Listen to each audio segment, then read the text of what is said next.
Hey everybody, welcome to Bad Wrench Automotive. Okay, so today we're digging into our Serpentine belt system and replacing our alternator. I'm going to cover the components that you're going to need, some of the tools that you will have to have, and the reason for an upgrade. Let's go ahead and take a look at the components first, and then I'll get into breaking this down. So the first one here, guys, is our alternator. And these are the numbers that they label it by. It's a DR44. Or if you have the smaller amp, it's a DR37. Stock, this came with the 3.7. I upgraded to the 4.4. It's the difference between a 125 amp or a 160 amp. This has the 160 now because I upgraded it.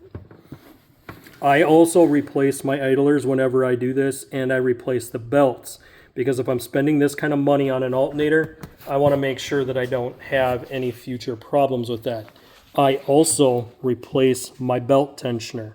The reason that the belt tensioner should get replaced is because it does fluctuate as the engine idles. And over time, it wears that spring out.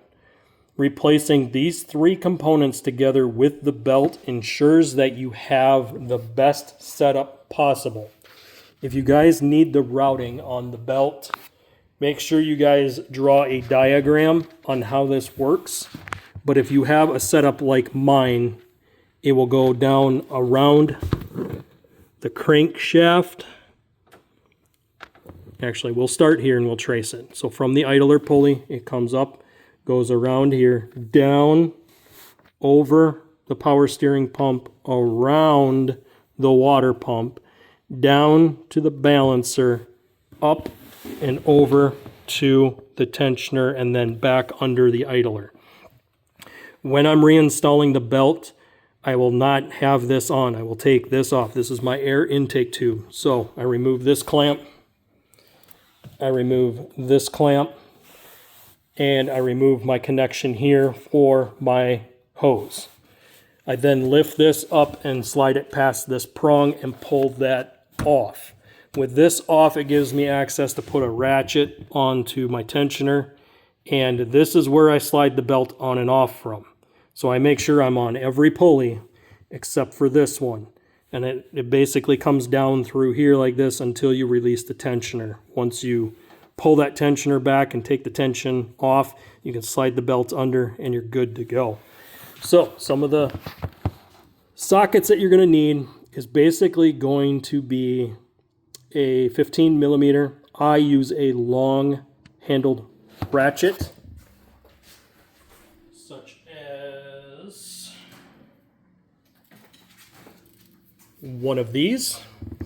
And this gives me the leverage on the tensioner. I don't really need it for changing this and these two bolts here, but if you are going to use this, don't over torque. Don't go too tight to where it breaks the bolts or snaps any of these aluminum housing pieces. These are all aluminum, so do not get carried away over tightening.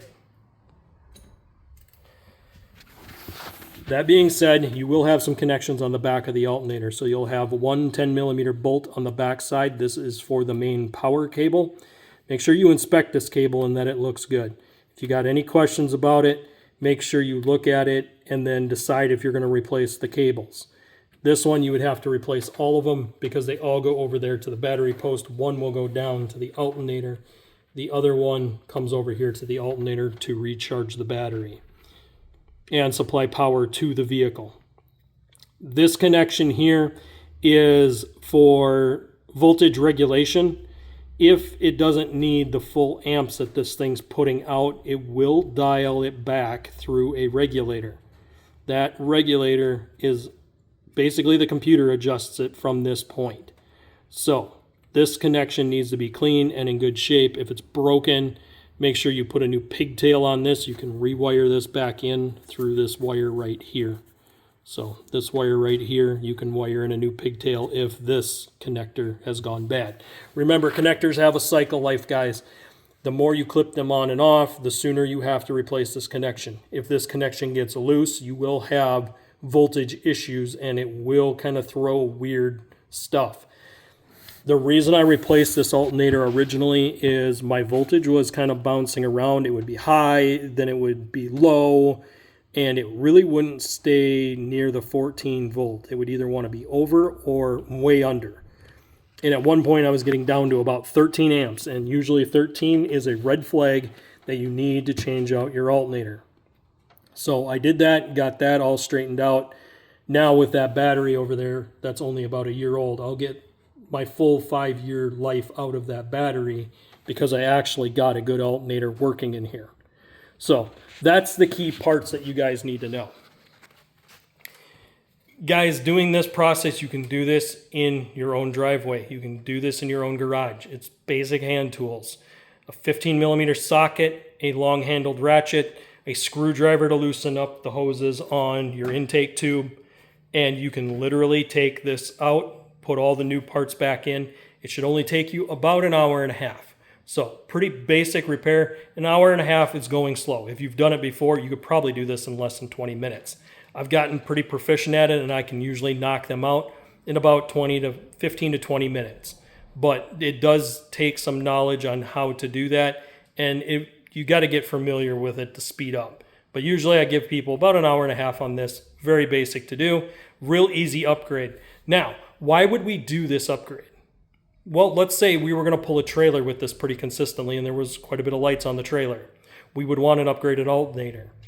Let's say we were going to add more lights to the truck itself or put a stereo system in it. We would want the bigger alternator. Also, if you were going to run a trailer brake controller, meaning that your trailer brakes are ran electrically, you would want the bigger alternator because you're powering the brakes. These are key situations to remember when you're doing this kind of repair. Ask yourself what you're going to be doing with the truck, and ask yourself if maybe it's time to do that upgrade since I already have to go in there. Guys, as always, make sure you guys hit that like button, hit the subscribe button, ring that notification bell, and I'll see you on the next one.